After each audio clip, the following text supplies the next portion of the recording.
mutya abaagalwa abalungi abeekuumira ku Ssenga 5256 kansubire muli bulungi yonna gye musinzira okubeera nga mundaba oba nga mumpuliriza.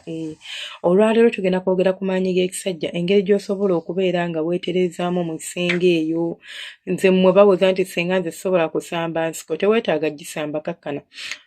Njagala ogende ku dduuka onfunire kye tuyita castor oil. Castor oil ono alina emigaso mingi ne ku balwadde b'ensigo, ku balwadde b'ebibumba, ku balwadde abasajja batalina bulungi maanyi mu kisenge. Njagala weekwate castor oil oba nkusaba weekwate castor oil okubeera ng'osobola okutereeza embeera eyo ekutaganya. Ogenda kikola otya oba ogenda tetenkanya otya embeera eno? Ekisookera ddala ky'olina okubeera ng'omanya oba engeri gy'osobola okumukozesaamu. Waliwo akafo ku mubiri gwo omusajja, olaba amanege ago we gali, olaba akalayini akali wakati w'amanege go n'ewafuluma namba 2. Ewafuluma namba 2 ye wagenda mu ttooyi, manyi mwewunza nnyo. Awo wennyini wenjagala osiige castor oil waffe. Ogenda kumubugumyako bulungi nnyo era ogenda kikola emirundi 3-4 mu buli wiiki. Buli wiiki emirundi 3-4 oba 5, tosukkaawo. Emirundi 3-4, kale emirundi 3-5 buli wiiki. 2, 3, 4, 5 byonna gy'oba osazeewo gy'oli comfortable nagyo. Njagala omalirize ng'okunaaba ekiro ng'omaliriza buli kimu, okwate castor oil oyo abuguma saayokya just warm. Omwo applyingewo okusobola ofuna ka cotton pad. Kati otonyezaamu okwata cotton pad n'okombamu muli eri, kati n'otandika okumasaaginga akatundu ako oba n'otandika okusiigawoko. Okukola ekyo kigenda kuyamba improving blood circulation, which helps oba it improves your blood circulation, which tukimanyi nti omusajja yenna okusituka olina okuba nga munnange omusaayi gutambula bulungi.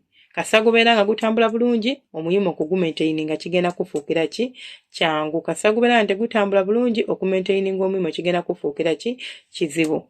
So ogenda kunnyambayo ekintu kimu, siigako bulungi obeere ng'osobola okubeera ng'okola ng'omaintaininga bulungi omuyima gwo bwe kituuka ku nsonga z'okwegatta oba ez'okwezina. Nga tuvudde ku kyokuba nti kigenda kuyambako okubeera nga omusaayi gutambula bulungi, kigenda kwongera sensitivity mu kasolo. Nti wonaaba oyimye ogenda kuyima nga kati by'oyimuka osituka bya ddala nga si bya kigwayi oba si bya kiyaayi. Awo kitegeera kigenda kwongera sensitivity mu kasoloko. Nti omukazi bw'aba akukutteko n'oreactinga osobola okureactinga nga tewali kigaana oba kikuba ku mukono. Mbagambye okwata ka cotton pad n'oteekamu, then omasaagingawo mpola mpola bw'oti in circular motions, mpola mpola eddakiika nga 5, dakiika nga 10, emirundi 2-5 ewiiki kiba kigenda kukolera. Namba 2, castor oil oyo osobola omukwata n'omusiiga oba n'omumasaaginga wano mu kabutobuto n'eno mu mugongo eno wansi wempita inner back awo oba mu mugongo eno ddala eno gye gukoma. Mu kiwato kale tukitwala bati osobola okumasaaginga mu kiwato. Osobola mukola otya oba oyagala akuyambeko? Genda onfunire castor oil oyo, osobola okusalawo nti nze ngenda musookinga mu kagoye oba mu katawulo akatali kanene nnyo, kati mmale impressinge katawulo ako wano ku lubuto lwange, then bwe mmaliriza nfune ka cling film. That depends on how you want it to be done. Osobola ofuna obusobola obutafuna kati ndaapingeko. Kati bwe maliriza okukola ekyo ky'oba ogenda okunkolera ng'omaze ekyo ogenda kwata heating pad oba ogirina giteekemu amazzi agabuguma, then tuuzaawo.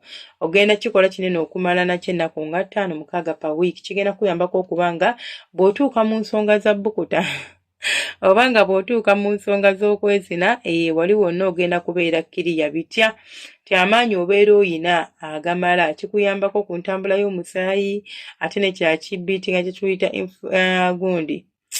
Sorry bakiyita batya? Kigenze. So kozesa bw'otyo kigenze kiba kirazeewa simanyi nange gye kiba kiraga. Kozesa ku bintu ebyo bw'otyo okubeera ng'osobola okufuna amaanyi obulungi.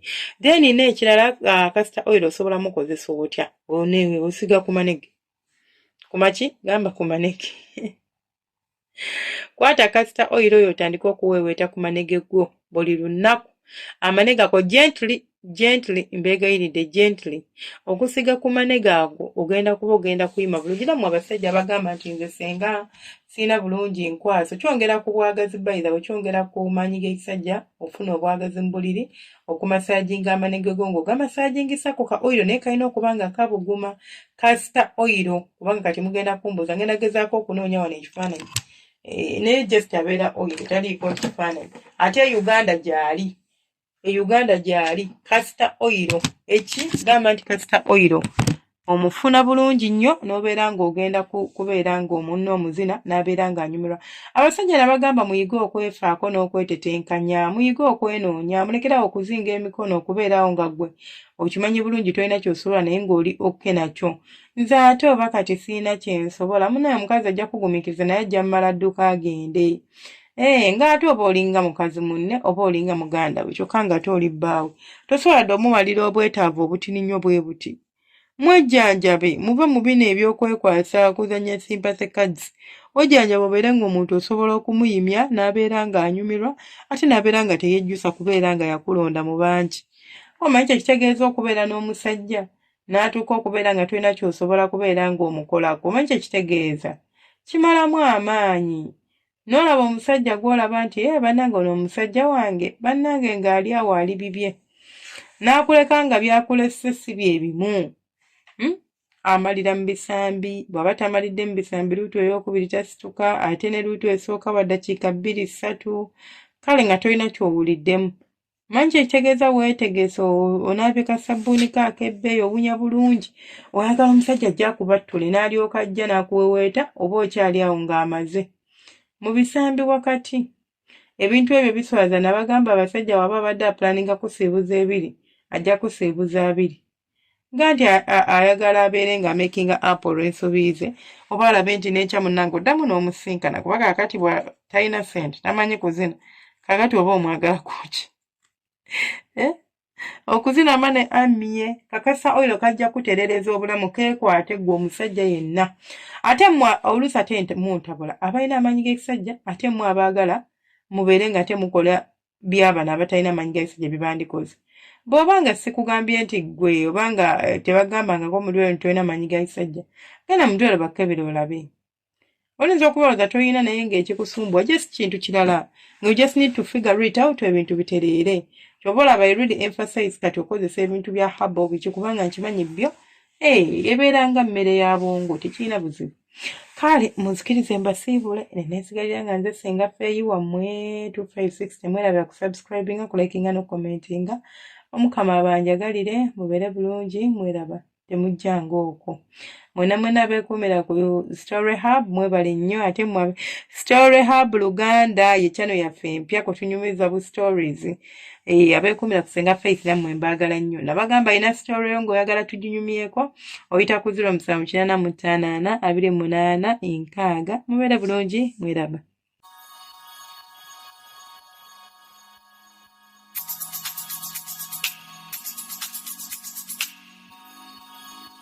Yeah.